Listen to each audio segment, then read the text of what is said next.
میرے نبی نے 11 شادیاں کی، اللہ کی قسم شوق کی نہیں تھی۔ ما تزوجت وما زوجت الا بوحی من السماء نزل به جبریل کہ لوگوں سن لو میری بات غور سے، مجھے عورت کی کوئی رغبت نہیں ہے۔ میں نے جہاں شادی کی، جہاں بیٹی کی شادی کی، پہلے اللہ نے آسمان سے جبریل بھیج کے حکم دیا، پھر میں نے قدم اٹھایا۔ تو پہلا رشتہ خاوند اور بیوی ہے جو اس کائنات میں جڑتا ہے۔ یہ دنیا کا سارے رشتوں میں نمبر 1 رشتہ ہے، سب سے خوبصورت رشتہ ہے، سب سے اہم رشتہ ہے، سب سے بڑا رشتہ ہے۔ والدین کے لیے چند آیات ہیں، اولاد کے لیے چند آیات ہیں، بہن بھائیوں کے لیے چند آیات ہیں، خاوند اور بیوی کے لیے سینکڑوں آیات ہیں، سینکڑوں۔ تو اگر آپ اپنے گھروں میں کامیابی دیکھنا چاہتے ہو، اپنے گھر کو ہاؤس کی بجائے ہوم دیکھنا چاہتے ہو، خوشی کا اگر آپ اسے گہوارہ بنانا چاہتے ہو، اللہ کی قسم ڈگریوں سے نہیں ہوگا، محبت سے ہوگا۔ میرے نبی سے پوچھا گیا یا رسول اللہ اسلام کا سب سے مضبوط عمل، نہیں، میرے نبی نے سوال کیا، بولو بھائی اسلام کا سب سے مضبوط عمل کیا ہے؟ صحابہ نے کہا نماز۔ نہیں، ابھی میں نماز کی کتنی اہمیت بتا چکا۔ انہوں نے عرض کیا جہاد، آپ نے فرمایا نہیں۔ تو صحابہ نے عرض کیا روزہ، آپ نے فرمایا نہیں۔ کہ یا رسول اللہ حج، آپ نے فرمایا نہیں۔ تو سارے صحابہ حیران ہو گئے، یا رسول اللہ نماز، جہاد، روزہ، حج، تو پھر کیا ہے؟ اب سننا سارے بہن بھائی، مستورات، بچے بچیاں، آپ نے فرمایا اسلام کا سب سے مضبوط اور بڑا عمل ہے آپس میں اللہ کے لیے محبت کرنا۔ اگر آپ اپنے گھروں میں حسن دیکھنا چاہتے ہو تو ایک دوسرے سے محبت کرو، اظہار محبت کرو، اور محبت کے پیدا ہونے کے لیے بہت ساری چیزیں ہیں، لپیٹ کے 2 میں کر دیتا ہوں، 2 میں۔ بیوی کی خوبی دیکھو، کمی نہ دیکھو، خاوند کی خوبی دیکھو، کمی نہ دیکھو، پہلی بات۔ دوسری بات، اس زبان سے زہر نہ اگلو محبت کے پھول، اس زبان سے کڑوے جملے نہ ہوں، طنز نہ ہو، ٹانٹنگ نہ ہو، بے عزت نہ کرو، انسلٹ نہ کرو، تو آپ کے دل جڑ جائیں گے۔ یاد رکھو شکلوں سے زندگی آباد نہیں ہوتی، زندگی اخلاق سے آباد ہوتی۔ تو اپنے گھر سے ٹانٹنگ نکال دو۔ نہ کہا کا مطلب ہے بارش کا زمین میں جذب ہو کر یکجان ہو جانا۔ 2 زندگیوں کا محبت میں جذب ہو کر یکجان ہو جانے کو نکاح کہتے ہیں۔ نہ کہا آنکھوں میں نیند کا اتر کے سلا دینا۔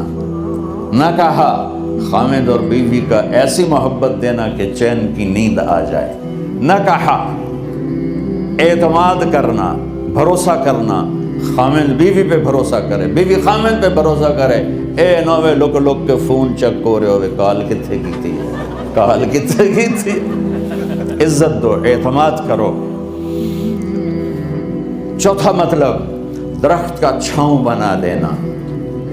نہ کہا میاں اور بیوی، خاوند اور بیوی کا محبت کی ایسی چھاؤں بنانا کہ اس کے نیچے اولاد کا پودا خوبصورتی سے پیدا ہو سکے۔ نہ کہا، صرف لفظ لکھا کے مطلب بتا رہا ہوں۔ نہ کہا مریض کو، کدھر ڈاکٹر بیٹھے ہیں، میرے سامنے بیٹھے ہیں، مریض کو دوا ایسی دینا کہ وہ شفا یاب ہو جائے، آپس کے ایسے تعلق بنانا کہ زندگی کو شفا مل جائے۔ میرے بھائی بہنوں، میں آپ کو اپنے نبی کی زندگی بتا رہا ہوں۔ میرے نبی نے 11 شادیاں کی، اللہ ذوالجلال کی قسم، صرف ہمیں زندگی سکھانے کے لیے کہ گھر کی زندگی کیسے ہوتی ہے اور اولاد کو کیسے پالا جاتا ہے۔ اب لوگ کیا مجبوریاں ہیں کہ عورت بھی جاب کرتی ہے، مرد بھی جاب کرتا ہے۔ عورت کی سب سے بڑی جاب اپنی نسل کو پالنا ہوتا ہے۔ جب یہاں ٹائم نہیں ملتا بچے کو، نہ ماں سے ملتا ہے نہ باپ سے ملتا ہے، تو پھر وہ جنگل کا پودا بن جاتی ہے۔ یہ تو وینکوور ہے، فیصل آباد کی بات سناتا ہوں۔ میرے بچے جس اسکول میں پڑھتے تھے ان کے پرنسپل سے میری دوستی تھی، میں ملنے گیا ایک دن، تو کہنے لگے جی عجب واقعہ ہوا ہے کہ یہاں 2 بچے پڑھتے ہیں، ان کی ماں بھی ڈاکٹر ہے اور باپ بھی ڈاکٹر ہے، تو وہ دونوں آئے ہیں میرے پاس کہ ہمارے بچوں نے 3 دن ہو گئے ہیں گھر میں کھانا نہیں کھایا، تو ہم پریشان ہیں، ہمیں بتاتے نہیں، کائنڈلی آپ پوچھ کے بتائیں کہ وہ کھانا کیوں نہیں کھا رہے۔ تو انہوں نے دونوں بچوں کو بلایا، سننا سارے فیملیز بیٹھے ہو جہاں میں اب فیملی کی زندگی کو فوکس کر کے نبی سے جوڑ کے بتا رہا ہوں، طارق جمیل کے تجربے نہیں بتا رہا۔ دونوں بچوں کو بلایا، بیٹا آپ کھانا کیوں نہیں کھا رہے؟ کہا جی ہم اپنے ممی اور بابا کے سامنے نہیں بتائیں گے۔ تو انہوں نے دونوں کو باہر بٹھا دیا، پھر پوچھا اب بتاؤ کیا مسئلہ ہے؟ ان کا سر ہم صبح جب ناشتہ کرتے ہیں تو ہمارے ممی ڈیڈی سو رہے ہوتے ہیں، ہماری ان سے ملاقات نہیں ہوتی۔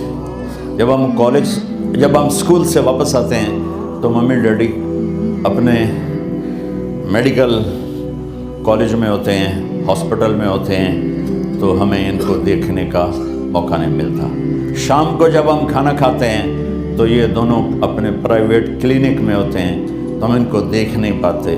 پورا ہفتہ گزر جاتا ہے، ہمیں ماں باپ کی شکل نظر نہیں آتی۔ تو ہم نے اسٹرائک کی ہے کہ ایسے ماں باپ کی روٹی کیا کھانی جو اپنی شکل بھی نہ دکھا سکیں، تو اس لیے ہم نے کہا ہم نے بائیکاٹ کیا ہے، گھر میں نہیں کھانا ہے۔ تو ایسی لائف مت بناؤ۔ یہاں ایک بہت بڑا چکر شیطان دیتا ہے، بڑی گاڑی لے لو، $100 کی قسط تو ہے، اور بڑا گھر لے لو، $200 یا $100 کی قسط تو ہے، پھر میاں بھی کام کرے، بیوی بھی کام کرے، چونکہ بڑا گھر باقی رہے، تو خوشیاں تو مٹ گئیں۔ جو ڈبل جاب کرے گا، تو ڈبل جاب کرتے ہیں، ڈبل جاب کرنے والا بیچارہ تھکا ہوا ذہن لے کے آتا ہے، وہ کیسے ٹائم دے گا اپنے بچوں کو خوشی کے ساتھ؟ جو ماں جاب کر کے آئے گی پھر کھانا پکائے گی، وہ جب اتنی تھک جائے گی تو اپنے بچوں کو کھلا ٹائم کیسے دے سکے گی؟ پوری کائنات کی ذمہ داری تھی میرے نبی کے سر پر، اور آپ اس کے باوجود روزانہ حسن حسین کے لیے وقت نکالتے تھے۔ اور انہوں کو آ کر کوئی لیکچر نہیں، دیکھو ماں باپ سے ایک بات کرتا ہوں، لیکچر تھوڑا دو، محبت زیادہ کرو، یہ نہ کرو، یہ کیوں کیا، یہ کرو، یہ کرو، یہ چھوڑ کر صرف سینے سے لگاؤ، پھر محبت دو، کمیوں سمیت بچوں کو قبول کرو، ان کی زندگی تبدیل ہو جائے گی۔ اتنے بڑے نبی، اتنی بڑی ذمہ داری، اور اتنا درد سینے میں کہ آپ کے سینے سے ایسے ابلنے کی آواز آتی تھی جیسے ہانڈی ابلتی ہے، اس کے باوجود آپ روزانہ کہتے ہیں این اللقا، میرے شرارتی بچے کدھر ہیں؟ تو وہ بھاگے بھاگے آتے، دیکھو میں فزیکل کر کے بتاؤں گا تاکہ آپ کو پتہ چلے زندگی کیسے گزرے، کہ میرے شرارتی بچے کدھر ہیں؟ 7 بر اعظم کی ذمہ داری ہے، اور تھوڑی چھوٹیاں جابن، تو تسی کہتے ہو بزی بڑے ہیں، میرے نبی پہ 7 بر اعظم کے انسانوں کی ذمہ داری ہے، اور آخری آنے والے انسان تک کی ذمہ داری ہے۔ اس سے بڑی جاب کس کی ہوگی کائنات میں؟ اور پھر آپ روزانہ آتے ہیں این اللقا، میرے شرارتی بچے کدھر ہیں؟ تو حسن حسین بھاگے بھاگے آتے، آپ ان کے لیے یوں ہو جاتے تھے، آؤ بھائی میری کمر پہ چڑھ جاؤ۔ اپنے نبی کی عظمت کو جانو کہ انہوں نے زندگی کیسے سکھائی۔ چاند کے 2 ٹکڑے کر دینا کوئی معمولی بات ہے، آسمان چیر کے چلے جانا معمولی بات ہے، ایک زندگی سکھا کے جانا سب سے بڑی بات ہے۔ کتنی اولادیں برباد ہو گئی ماں باپ کی وجہ سے، کتنے گھر اجڑ گئے ساس سسر کی وجہ سے، کتنے گھر اجڑ گئے لڑکی کے بدتمیز ہونے کی وجہ سے، کتنے گھر اجڑ گئے لڑکے کے شرابی اور باہر کی گندگی کی وجہ سے۔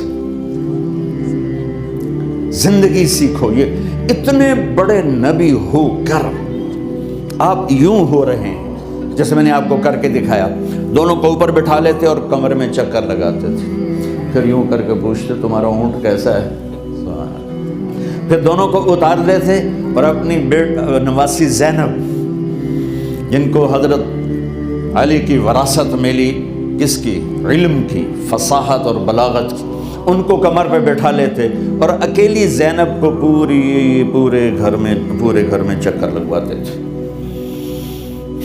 اور بھی دکھ ہیں زمانے میں محبت کے سوا، راحتیں اور بھی ہیں وصل کی راحت کے سوا، کیا صرف کمانا ہی کام ہے؟